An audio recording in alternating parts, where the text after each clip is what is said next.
Mu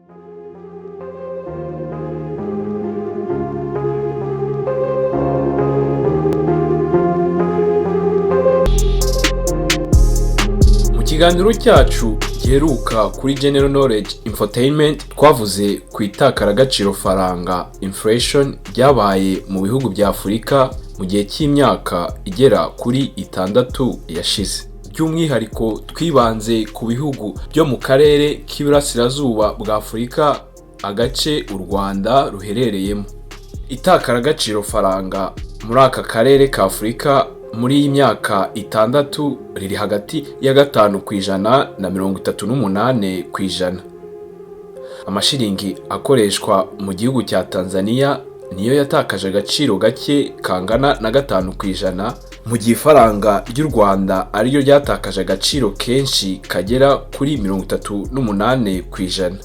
Ku batarabashije kumva iki kiganiro twabagejejeho, mwajya ku rubuga rwacu rwa General Knowledge Infotainment ubundi mukareba iyi nkuru.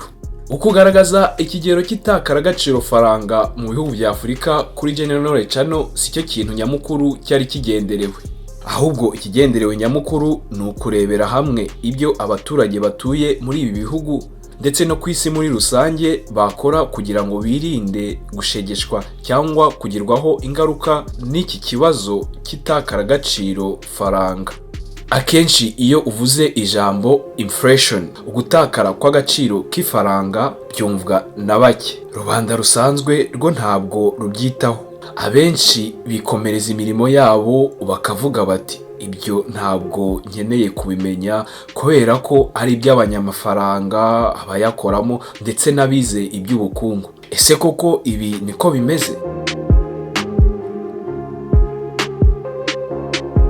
Muri iki kiganiro tugiye kurebera hamwe icyo itakaragaciro faranga inflation ari cyo, icyo rivuze ku baturage, uko ribagiraho ingaruka ndetse n'icyo bakora birinda kugirwaho ingaruka naryo. Turifashisha imibare, ariko imibare mito mito yumvikana.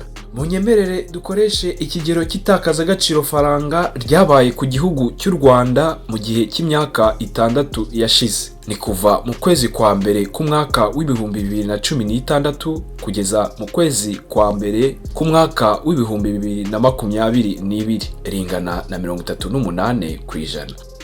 Mu rwego rwo gukomeza gushyigikira urubuga rwacu, wakora subscribe ndetse ukanasangiza ibiganiro byacu inshuti zawe. Ntiwibagirwe no gukanda ku kazogera, bityo uzajya ubona ibiganiro byacu ku gihe. Muri studio za General Knowledge Infotainment muri kumwe nanjye Joachim.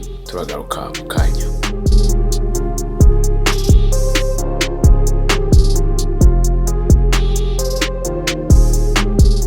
Mu gutangira iki kiganiro twabibutsa ko idolari ry'abanyamerika rifatwa nk'ifatizo mu kugena niba agaciro k'ifaranga rikoreshwa mu gihugu runaka kariho kazamuka cyangwa kajya hasi. Impamvu z'ibi tuzabiganiraho birambuye mu kiganiro cyacu cy'ubutaha. Mu kwezi kwa mbere k'umwaka w'2016, idolari rimwe ry'abanyamerika ryavunjaga amafaranga y'u Rwanda angana na 748.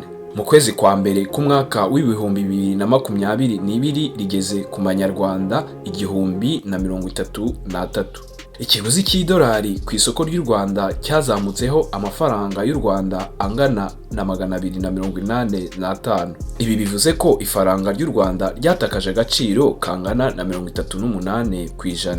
Ese ibi bivuze iki ku muturage? Mu rwego rwo gusobanukirwa ibi, turi buze kwibanda ku ijambo ubushobozi bw'umuturage bwo kugura ibintu akeneye, haba ku masoko y'imbere mu gihugu cyangwa ayo hanze. Purchasing power. Urubuga rwa Investopedia rusobanura purchasing power nk'ingano y'ibintu cyangwa serivisi zishobora kugurwa n'ifaranga rimwe. Iyo habaye itakaragaciro faranga ry'igihugu, bisobanuye ko ubushobozi bw'umuturage bwo kugura ibintu runaka, haba ku isoko ry'imbere mu gihugu cyangwa ryo hanze, bujya hasi. Mu yandi magambo, atakaza ubushobozi bwo kubona icyo yifuzaga. Urugero, dufate umuntu wahembwaga amafaranga y'u Rwanda 150 ku kwezi mu mwaka w'2016, akaba yaraguraga umufuka wa kilogarama 25 z'isukari ku mafaranga ibihumbi 20 ni amafaranga 800 ku kiro kimwe.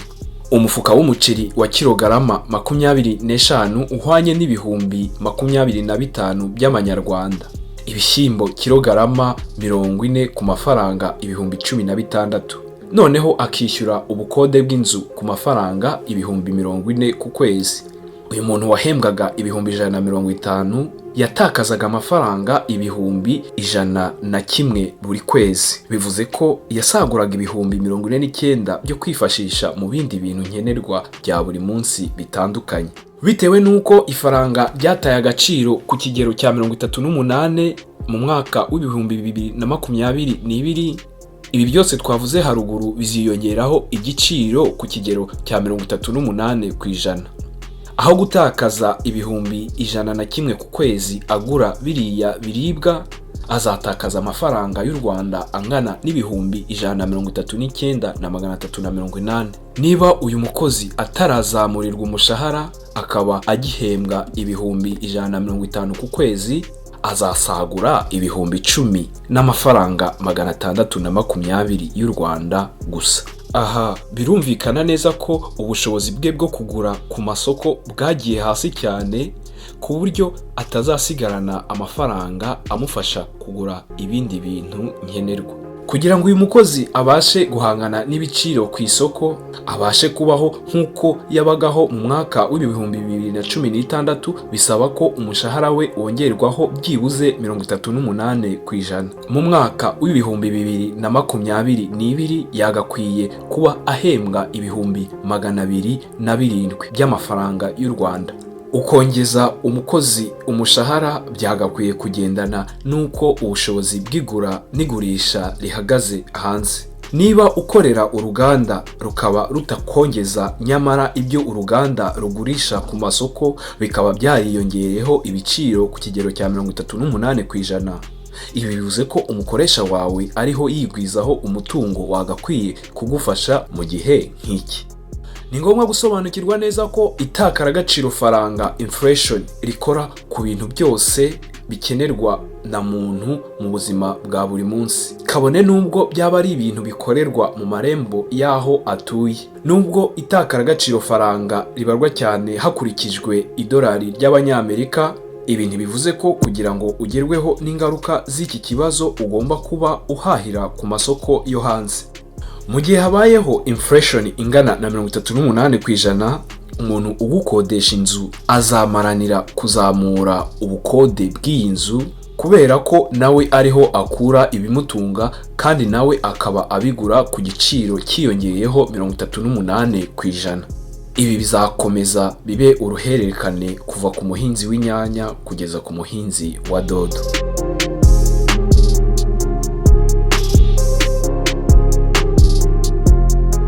Nubwo nta muntu utagirwaho ingaruka z'ikibazo cy'itakaragaciro faranga rikoreshwa imbere mu gihugu, abazumva cyane ku ikubitiro ni abakenera ibintu bigurwa ku masoko yo hanze.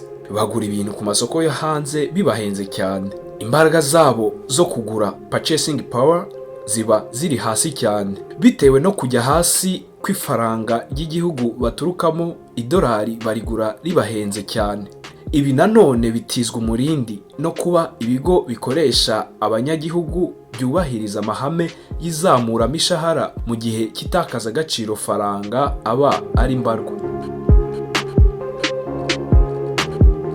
Ni gute wabasha kwirinda ingaruka ziterwa n'itakaragaciro faranga ryo mu gihugu cyawe?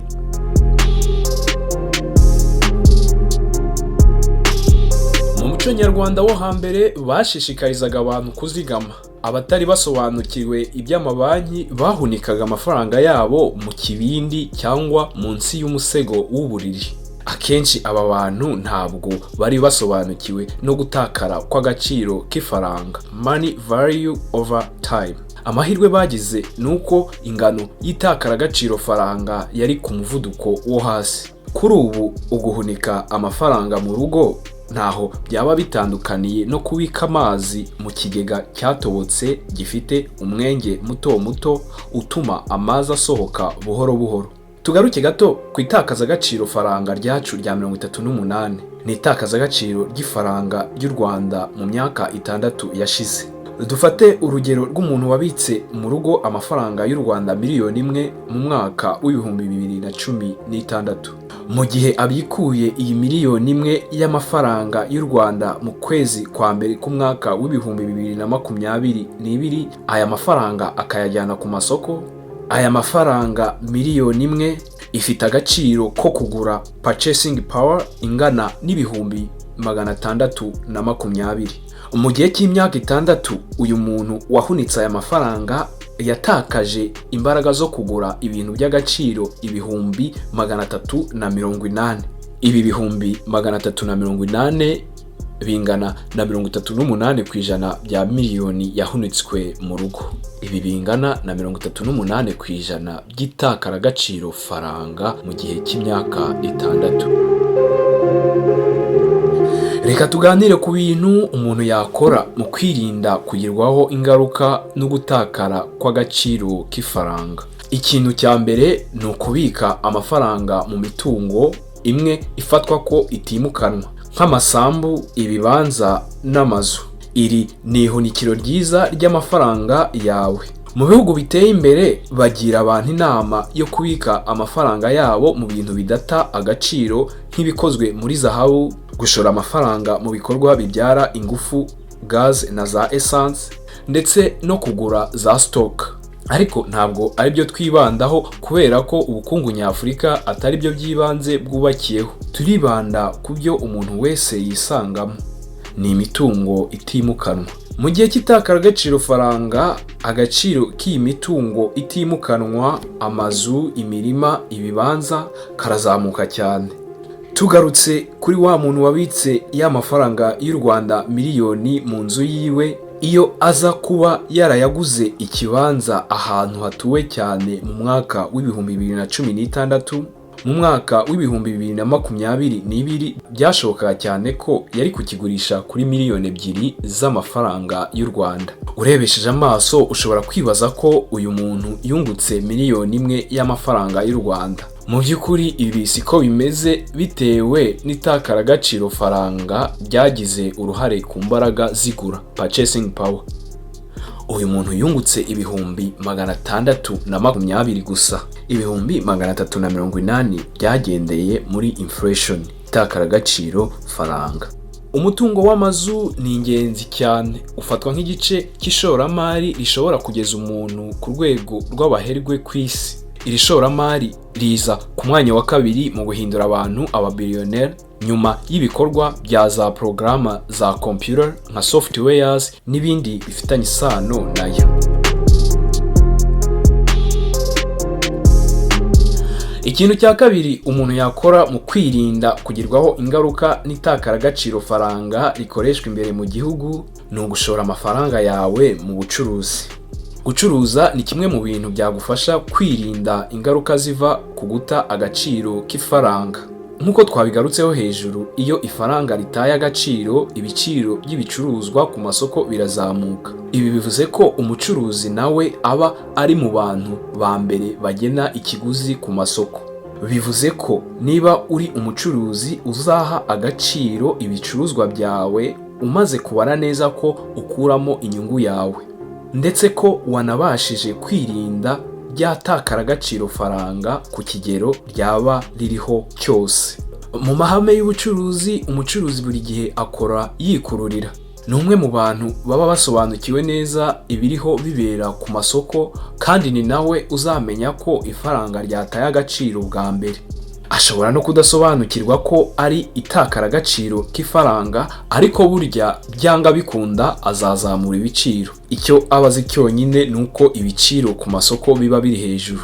Iyo umubajije aragusubiza ati ibiciro byarazamutse ku masoko. Ibi biba bihagije ngo arinde ubukungu bwe. Mu mvugo yumvikana, aho kugira ngo umucuruzi afate ya miliyoni y'amafaranga y'u Rwanda ayihunike mu kibindi mu rugo, azayishyira ku isoko ubundi amaranire ko agaciro kayo kiyongera ugereranyije n'uko agaciro faranga gahagaze buri munsi na buri munota.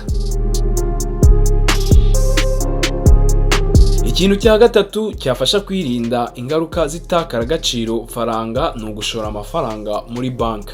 Banki ni uburyo bukunda gukoreshwa na benshi mu buryo bubiri. Ubwa mbere checking account, ubwa kabiri saving account. Checking account ni konte ikoreshwa n'umukiriya wa banki mu kubitsa no kubikuza amafaranga mu gihe gito. Akenshi aya mafaranga ntabwo yunguka. Saving account ni konte y'umukiriya wa banki aho ashyira amafaranga akaguma muri banki mu gihe runaka, noneho banki ikamuha inyungu ku ijanisha runaka. Nubwo kugeza ubu banki itakigezweho nk'urwego rwo gushoramo amafaranga, ariko by'amaburakindi aho kubika amafaranga mu rugo cyangwa kuri konti ya checking, wayashyira muri banki mu buryo bwa saving, noneho bakakwishyura inyungu runaka. Ni inyungu itari hejuru kubera ko n'abanyamabanki nabo baba bashaka gukuramo ayabo, ariko iyi nyungu ifite icyo ivuze mu kukurinda igihombo gikabije cyaturuka ku gutakara kw'agaciro k'ifaranga. Reka tugaruke kuri wa muntu wabitse miliyoni y'amafaranga mu rugo iwe mu gihe cy'imyaka 6. Iyo aya mafaranga ayashyira muri banki mu mwaka w'ibihumbi 2016 ku masezerano y'urwunguko rwunguka rwa 5% compound interest rate, mu mwaka w'ibihumbi 2022 yari kuba afite miliyoni 1,349 n'amafaranga 17 y'u Rwanda. Tugereranyije n'agaciro faranga ko mu mwaka w'ibihumbi 2022 aho ifaranga ryatakaje agaciro ku kigero cya 38%, uyu muntu yahombye imbaraga zo kugura purchasing power zingana n'ibihumbi 30 n'amafaranga 983 gusa. Twibuke ko ubwo uyu muntu yabikaga aya mafaranga mu rugo iwe mu gihe cy'imyaka 6, uyu muntu amafaranga ye yatakaje agaciro ava kuri miliyoni 1 agera ku bihumbi 680.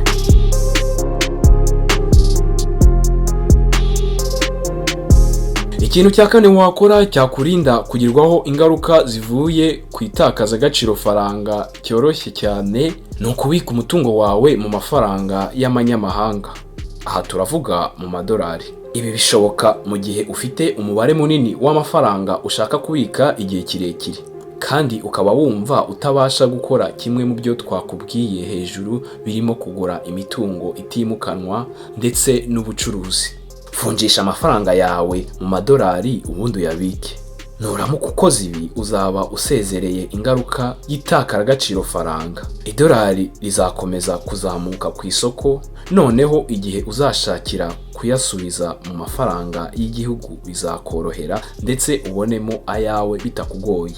Uriya muntu wari ufite miliyoni 1 y'amafaranga y'u Rwanda mu mwaka wa 2016, iyo ayaguramo amadolari yari kubona angana n'amadolari 1337, noneho akayabika. Iyo aza kugarura aya madolari ku isoko mu mwaka wa 2022 yari kuyavungishamo agera kuri miliyoni 1,381 n'amafaranga 17 y'u Rwanda. Biragaragara neza ko uyu muntu atahombye. Urebye muri rusange uyu muntu aracyafite ubushobozi bwe bwo kugura purchasing power yari asanganwe mu mwaka w'ibihumbi 2016. Nkuko mwabibonye, ukugura imitungo itimukanwa bishobora gufasha umuntu kwirinda kugirwaho ingaruka y'itakara agaciro faranga. Ubucuruzi nabwo bushobora gufasha umuntu muri iki kibazo, ndetse mu gihe bukozwe neza bukaba bushobora no kurenza kuba umuntu yashora mu mitungo itimukanwa. Mwakoze gukurikirana ikiganiro cyacu. Ntimwibagirwe kudutera inkunga mukora subscribe ndetse no gusangiza ibiganiro byacu inshuti zanyu. Turabararikira ikiganiro nk'iki cy'ubutaha kizavuga ku mpamvu zitera idolari ry'Amerika kuba igipimo ngenderwaho. Tubifurije amahoro n'imigisha mu byo mukora byose.